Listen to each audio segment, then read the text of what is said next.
on today's episode. You can imagine working with terminally ill cancer patients all day, every day. It really puts your life into perspective. You cannot sweat the small stuff. For example, I'll be in a patient's home where for our therapy, they do have to shave their head, and that can be really emotional. You can imagine the reality of just the diagnosis and the treatment, and all of this is coming right there in that moment when your spouse is shaving your head. And this can be happening while there's a little girl running around asking why mommy doesn't have hair anymore. And just there's so much weight when you walk out, and I go home to my healthy kid, and it's like, all right, I can probably wait on tidying up the house or doing the dishes and go for a walk with my family, because you just can't sweat those small things.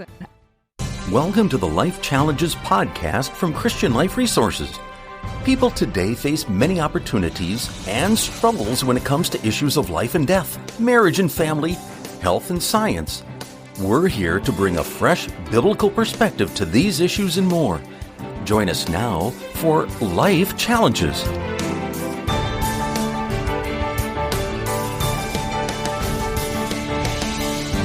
Hi, and welcome back. I'm Krista Potratz, and I'm here today with Pastor Bob Fleischman. And today we have a special guest with us, Danita Ziegler. And Danita knows Bob through her work and what she does. But, we kind of wanted to start with Bob describing his relationship with Danita through what he is going through with Diane. We've mentioned it a little bit on the podcast before, but just wanted Bob to kind of give an opportunity to talk about that. Back in April of 2023, Diane had what looked like a stroke. The long and short of it is that she was diagnosed with grade 4 glioblastoma, which is terminal brain cancer. She was given at the time 6 to 18 months, and it's been, as of this recording, 28 months. When you enter this arena, you encounter all sorts of different people. You undergo a variety of treatments and so forth to try to protect, preserve, and extend her life without extending her agony. That led me on the journey that eventually led me to meet Danita. Danita works with a company that provides some of the services that we use. Now, the reason Danita is here, because we have all sorts of different people, but Danita and I oftentimes would engage in lengthy conversations afterwards just about this kind of work, because she works with people with glioblastoma, and which means statistically nearly all of her patients die quickly or die in pretty short order. And, I'm a pastor, graduated out of the seminary in 1983, been around a lot. I learned more about facing death in my conversations with Danita than all of my years of counseling people on facing death. But it's just been very beneficial. And I still remember, Danita, the day that you and I were talking, and I just said, how are you able to do this? And she made the comment, she said, I learned that life is transitory. And those were like transformative words that plunged me deeper into Scripture, plunged me deeper into introspection and reflecting on these things. And so to this day, I take care of Diane. I'm her primary caregiver. And while we're recording this, she's napping. And this afternoon, we're going to go out and have another bi-monthly MRI and so forth. But I thought this would be just a great opportunity to, Danita happened to be in the area. And so I said, well, would you like to be on a podcast? And yeah. No, I mean, when Bob, too, suggested the topic, I thought, wow, that sounds really great.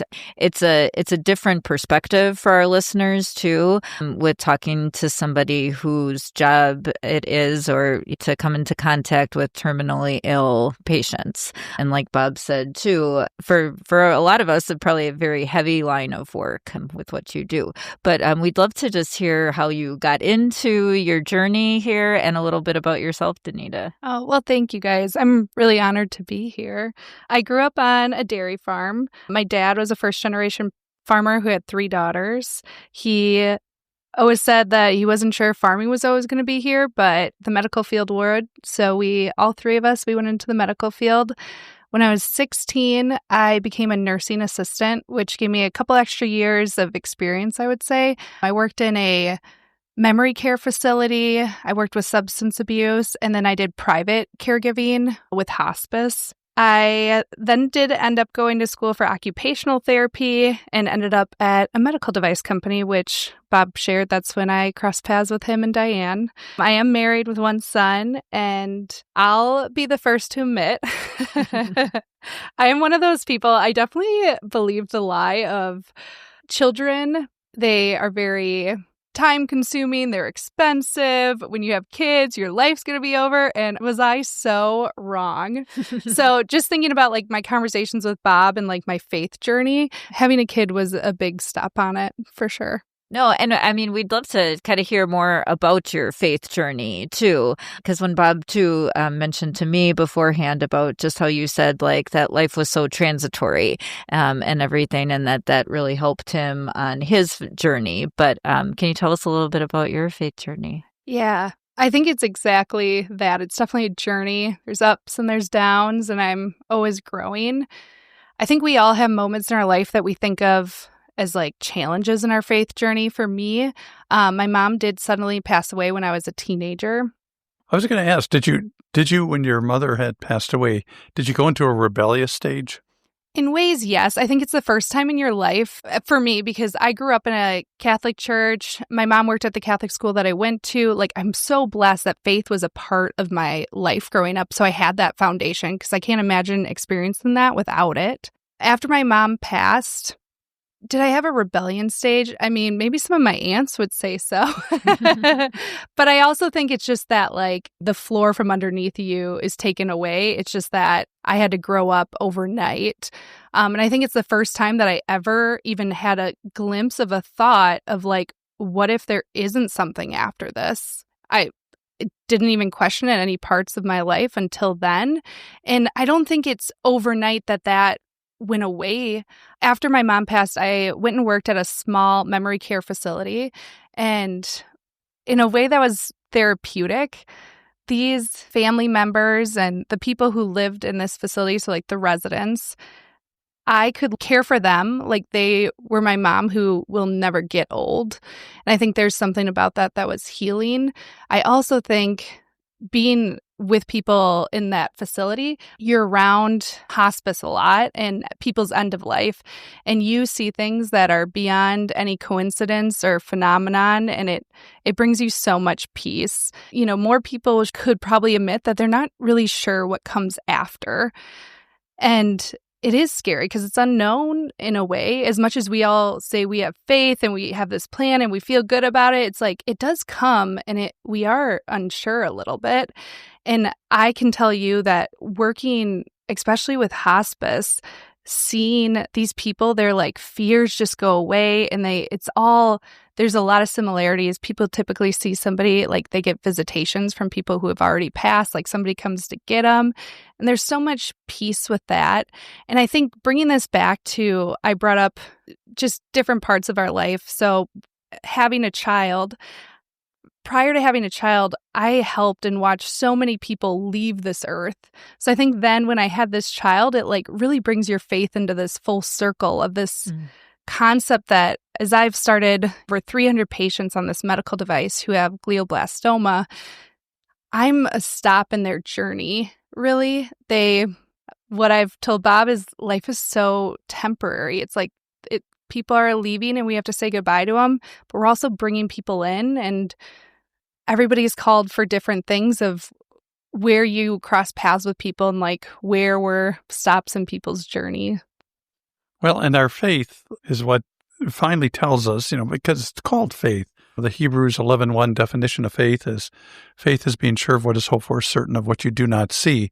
But your belief that even in death there's life ultimately becomes just you accept it because God says it. And the thing is that I'd like to think that we're all fairly intelligent and logical and so forth. I'm fully aware of the fact that I've never seen a dead person come back to life. I've never put my hands in the nail marks and of Christ and so forth. And yet you believe, which is part of the miracle of faith, which is part of the power of the Holy Spirit. But I know, Danita, when you and I have talked, you had mentioned that there's a contrast, too, between the people who have faith and those who don't. And Yeah, so you can imagine I go into a lot of people's homes, and it is so interesting to see, like, you can walk into somebody's home and know that they have faith. It's like an aura, it's just a feeling, you just know.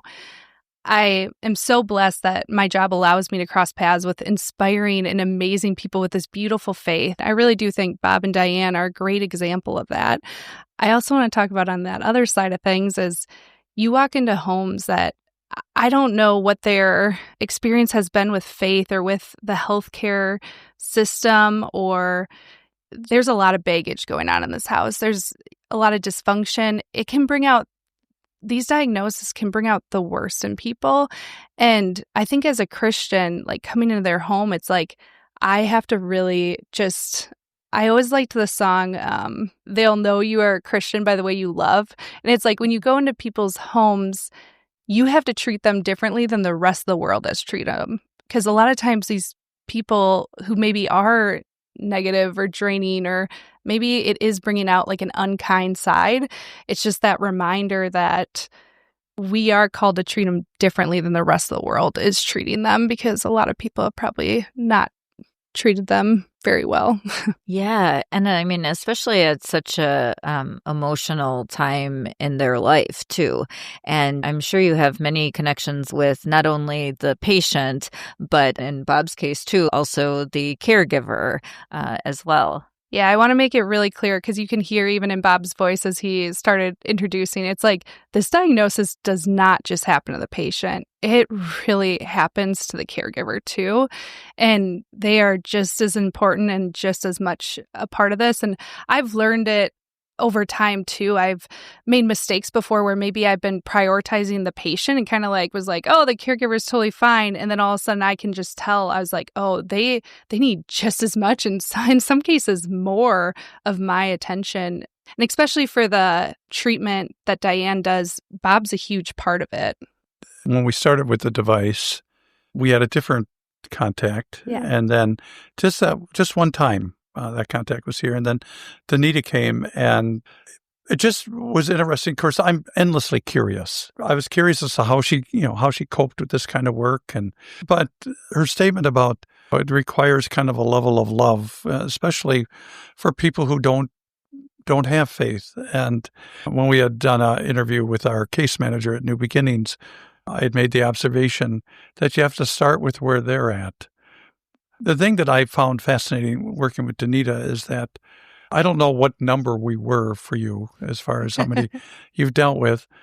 She always made you feel like you're the first one or the only one. And I think that that's very critical. I mean, as a caregiver, she was astute enough to recognize that even if the caregiver is a clergy who talks to people about dying, that he still needs kind of concern and care. And she demonstrated that, and Diane always appreciated it.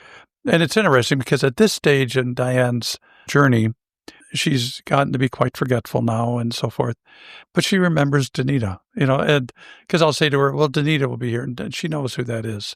And that's a lot, and people who face a terminal diagnosis, both as a patient and as a caregiver, needs to recognize that there are people out there who do work in this area, who are familiar, who are trained.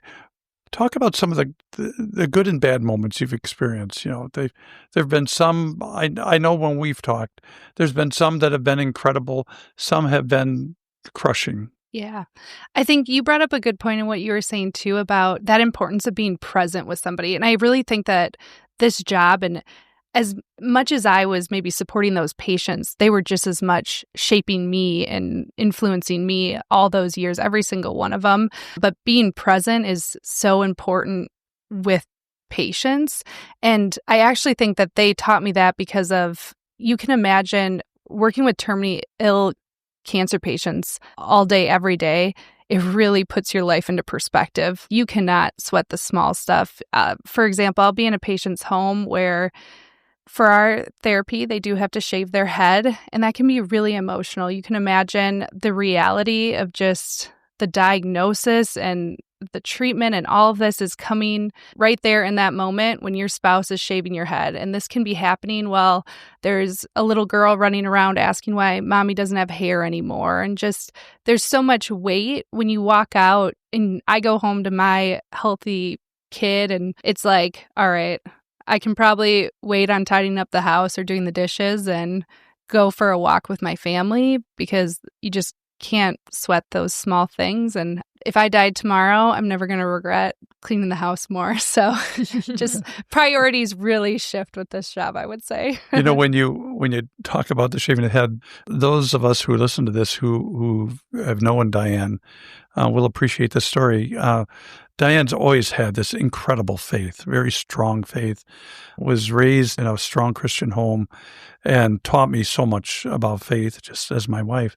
What was interesting about her is, so we get the initial diagnosis. We saw mass, on a CT scan. The surgeon, saw mass. Oh, okay. Diane just kind of drifted with it. And, okay, the surgeon said, oh, well, it's glioblastoma. It's terminal brain cancer. Oh, okay. You'll have, 6 to 18 months to live. And yeah, okay. We could maybe extend your life, a few months with this device. Oh, okay. But we got to shave your head. And it was like, oh. Just like right there, it was like that was the one thing that Diane wasn't counting on. Yeah. And it was, and we've joked about it since then. And after we're done, Danita will get a chance to visit with Diane, and you'll see that some of her hair is growing back now. But but it was kind of humorous that. So classic a reaction for Diane, just the faith part, confidence part was fine. All of a sudden that shaving of the head, and one of the things I've noticed is what generally on a big scale of things, these relatively small things become big. And like I told Diane today, if her energy levels up to it after her MRI, we're going to go to McDonald's. And, that's a big deal because she almost never can get out of the house now because it's, mobility is a problem and so forth. But they all become big deal, the big positives and then the big negatives. Yeah. Yeah, I think finding that quality of life throughout all those changes of life. So there's diagnosis, but there's also like the end of life, and there still is quality of life there. And really, technically, we're all born with a death sentence. So I think the number one question that a lot of patients ask is like, how long will I live? Or, what does this look like? And I don't have a magic ball. And at the end of the day, I don't get to pride myself on being a cure for cancer. None of us do. These patients, it's like there's so much more than a statistic. And for all I know, they might outlive me. And just having that faith that's where faith really does have to come in to bring you that peace. And maybe not every day people can feel that peace. I think everybody has bad days of like, why me? And I don't think that means you don't have faith. It's just you have to have more good days than bad. Yeah. And on occasion, Diane will wonder to God why. But the fact that she's wondering to God tells you she's got faith. It's just. But you reach those doubts, those doubting moments.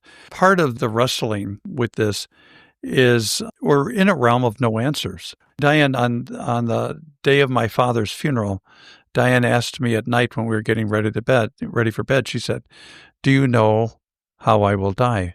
And I said, based on what I've read, I said, it's probably going to be in your sleep.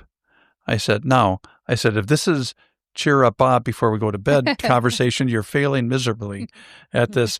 But the thing is that, you wonder, I think one of the things that I was most curious about when I met Danita and got to know her was, I'm OCD. I'm obsessive compulsive. Really, yeah. No. I mean, all of life is orderly. All of life goes by a plan. Everything is, tidy and neat and so forth. And then all of a sudden you get something like this.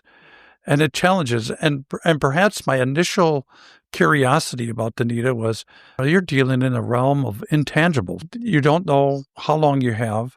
Like you said, you could, and I've told that to Diane too. I said, just remember, I could still die before you, although I hope God doesn't do it that way now because I can logistically. I can take care of Diane, this intangible area was a major adjustment for me, not a minor. That was a big deal. Well, and I think too, people would look at your line of work and think, whoa, that's heavy stuff. I couldn't do that or something like that. How do you deal with that? Just the heaviness of your job.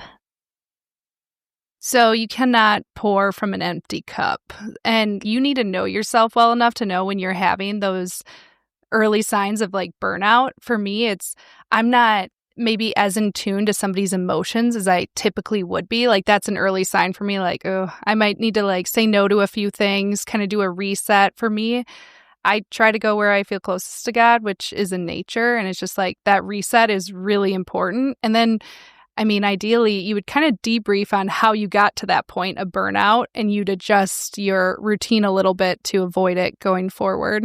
Yeah, because I think too, it's just the day in and day out of what you do could wear on yourself or a lot of people. It does. And I will share that I did move out of this role momentarily, and it's funny. It's almost been 2 years ago now. So after I came back from maternity leave, a corporate job that I worked really hard to get, it got eliminated during a large layoff, and it was devastating.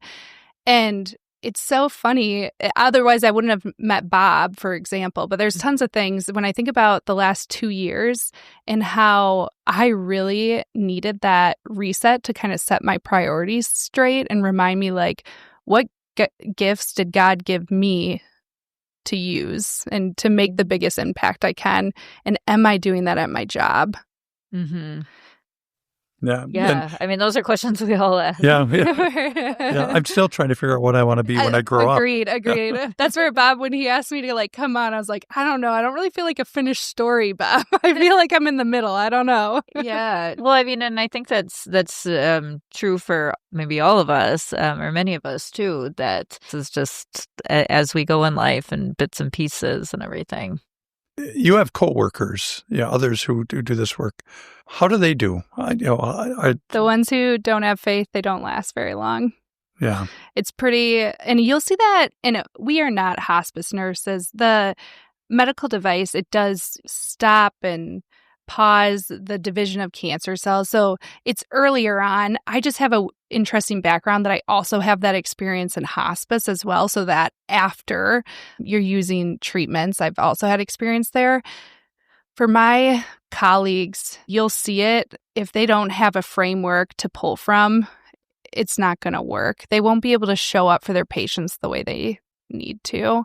And I think you see that for hospice care too, and even just caregiving in general, because you really have to be able to be like, all right, God has put me in this position with this set of skills for this reason in this moment, and kind of find your rhythm with it and feel comfortable with it, because otherwise you just be like, this is all very pointless to go and make these relationships with these people to not be able to see them forever. Yeah. I think where our friendship got sealed was when we had reached the point where the device was no longer effective, and you're told that at the very beginning, but when you're dealing with a loved one with a terminal condition, you grab at everything and anything. And I would imagine you experience that in dealing with people. And Danita knows me well enough to know that I'm candid and stuff like that. So I was able to ask her, just tell me plainly, is it, I have to make a decision. Do we stop using this thing or not? And she was great at not answering the question, but leading me to the answer. And how does that play out when you're dealing with, because some people will grab at everything and anything. And those are tough waters to navigate. They're tough to navigate as a caregiver, I can tell you that. I'm sure they're tough as a patient, but as somebody who's kind of plays the role of a counselor to them. Yeah, so I'll share, I have the honor of being able to be the face of this device when it's working and things are going good. And there does come a time that things can change. And I also get to be the face of the device at that point too. And I think over years of doing it, you have a little bit of peace, like the peace that I have with it, that like, I'm so glad that I was able to be a part of your guys' journey. Like the peace that I have with it when I am having those conversations that are really tough, it's like it kind of spreads.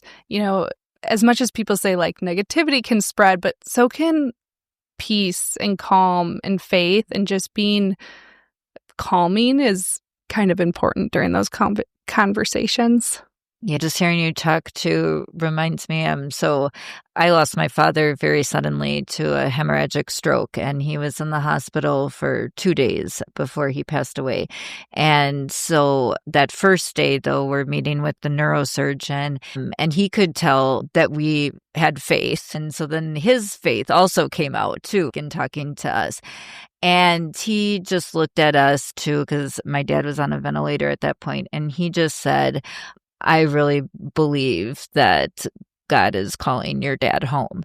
And those were hard words to hear, but because he was able to share that, that gave my mom and I and my brothers just a peace too, knowing, okay, like this is it. This is how the story's going.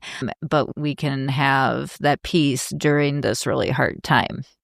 And I imagine if you went back and found that neurosurgeon and asked them why they said that, sometimes it's just somebody knocked on your shoulder and said, this is the right time to say that thing, even though it doesn't always feel right coming out of your mouth. Yeah. I know it's really easy for people to get caught up in this concept of like, oh, I need to make sure I say the right thing. I'm the first to admit I never say the right thing, but does saying the right thing fix things. It's really connection that can fix things. Mm-hmm. God knows, too, what you need to hear, too, in those situations. I pointed out, as someone who has counseled a number of people who face the end of life with other loved ones, it's a whole lot easier to counsel you on facing, an end-of-life decision than to now face it myself.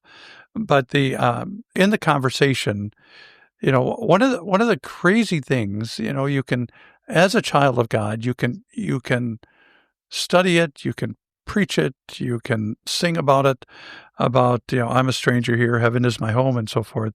It is amazing how that tight bond of affection makes the conversation, that much more difficult. And when we had faced this point where, the device just reaches a point where it's no longer effective, and you reach the point where God is calling him home by all indication. One of the things that's important to remember, too, is you do know, and you got to always remember, God does get his way. If God decides that you may think and I've been involved in those situations where, so they turn off the ventilator, they stop the treatment, and they live, and they go on for a while. And I thought that when we had stopped the unit, that Diane would be gone in a month or two, and that was a while ago now. Not our time yet. Yeah. So and that's the important thing to remember, is that all of us are stewards, of God's gift of human life. So a lot of times, what we're really doing is we're making the best choice with the information we have, and God will still get his way. And you can throw everything at it and God will take them, or you can withdraw things and so forth, and God will say, no, we're going to wait a little bit yet. And again, for somebody who's OCD, I kind of wish he would just kind of give me the game plan. It would go a little bit easier for me, but he's figuring that's not part of my learning program either. So as we kind of, bring everything together too, is there any scripture or thing that you really draw on kind of in your day in and day out, or as you're dealing with the patients? Yeah, I think for me, Luke 22:26. So rather let the greatest among you be as the youngest, leader as servant. When I think about what that scripture means to me, I always imagine Jesus like washing the feet of the apostles. And I imagine, like, what is my role here in this moment? And when I go into a patient's home or you're helping with somebody, it's like, it's not to make them feel guilty about how dirty their feet is. It's just to wash them. That's all I'm being asked to do. It's not, it's just to wash their feet. Yeah, it's an incredible journey, and we're still not done.